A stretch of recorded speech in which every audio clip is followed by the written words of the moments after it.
talk about slider today. So slider, there's a couple different ways to throw it. The main part is what we want to do with a slider is again, we don't want to actually really break our wrist. I'm going to say that first and foremost. So everybody make sure they remember it. On a slider, we are not going to do this action because I don't need to create slide. Slide is actually finger pressure, finger placement on the ball in a spot that's comfortable enough. And then I'm going to finish that ball again with that wrist flick that we've talked a little bit about. We're talking in other videos where that ball goes from like essentially my wrist will be up to here. So like 2 o'clock, not 3 o'clock, roughly 2 o'clock, 1:30 down to like 8, like this way, or like 7:30. And it's just that flick. So I'm not breaking my wrist to do it. It's just a wrist flick like this. That creates that spin off the fingers that we want to have. Now, sliders are different. There's a lot of varying sliders out there. There could be even one, I think that now it's called the sweeper, if you will. Those are like based on arm action and kind of how you throw it, but the grip overall is still a slider grip. The point of a slider is that it catches two planes. Okay. So a curveball goes up, down, right? So that's kind of one plane essentially is where we wanted to go. Now a slider goes not only horizontal, but then it gets vertical. Whereas a curveball, 12-6, goes just vertical, is the theory. Or a fastball just goes theoretically horizontal. So a slider now offsets that and creates two planes that a hitter has to hit off, which makes it a really good pitch. And guys that have a really good slider are sometimes very, very hard to hit because it looks like a fastball out of the hand.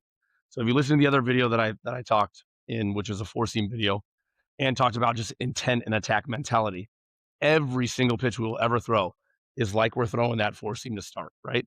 The only thing that changes is just the grip that we have when we throw that pitch.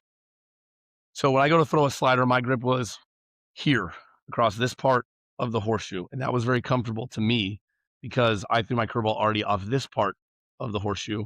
So all I had to do was slide it there. Slider, pun intended. Now, when I'm doing another type of slider that guys have thrown is they go right here off the two seam part here, because I know that usually also cutters can come off that. So you can kind of get either cut or slider, which we'll talk about cutters later, but we can get there. But again, when I'm there, I'm on top of the baseball. So if you look at the baseball like this, I view this as on top. Now, if I rotate this back and I turn it, I'm still on top of the baseball when I go to release my slider. That makes sense to everybody. So, because when I get on top of it, now I create the action that should do that, which is two planes.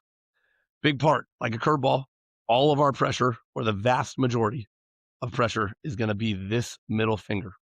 So for mine, again, holding the ball so everybody can see, put my middle finger right there, roll it kind of into that seam with pressure, put my index right there, and then all I did was just move my thumb now to that side of the ball. And again, I've talked about cutting the ball in half. There we go. Ball's cut in half. And then when I finish it, wham, just like this. Okay. That allows the spin of the ball. Sorry, glove drop. Now allows the spin of the ball to come off that way when I snap my fingers, which creates that spin here that does this. One way that you know you're throwing a really good slider, kind of telltale sign, especially as a hitter, this is a big one, is you'll see a little dot that just goes like this on the ball. When you see that little dot, that means you know you're getting the right rotation that will create this action off of it. Okay. So when a kid's starting to learn a slider, I would say look for that. And then also, like I said again, make sure they are not doing this. This does not actually help me because now when I do this, look where the ball goes. The ball actually would come out theoretically this way, like that, off of my hand, which now comes, I'm below the ball rather than being on top of the ball, okay, to create the spin I want, which gets two planes. If I'm below the ball, it'll hang up. Might get a little extra slide across it, but it's going to hang up there more than I really want it to be. Now, last part, sliders. There's varying frames of thought out there. I think changeup should be the first pitch you learn. Curveball would be the second if you throw it the right way. Because again, if you throw it correctly and properly, you can get that action like we've talked about in the curveball video where it's just really out front and I finish. I don't snap the wrist either there. Slider would be probably the one that you learn later on. There's also benefits that are out there that say if you learn a slider early, it helps with other pitches too. So I'll let you be the one to judge that. Preferably for me, the amount of kids that I see that break that wrist, even on a fastball, they break the wrist here and they create cut. I don't think slider is the best pitch to throw first. So, as a coach, parent, even if you're a kid watching right now, you're not throwing it. Please don't. I would actually ask that. because I care about this. I care about your longevity of your career. You start throwing this too early and you're doing the wrist flick thing here, puts a lot of strain on this guy, and I don't want you to have that happen. So when you get up though, it'd probably be around, I would say, travel ball age, like 13 to 14, getting into maybe 15 is kind of that range that I would do it.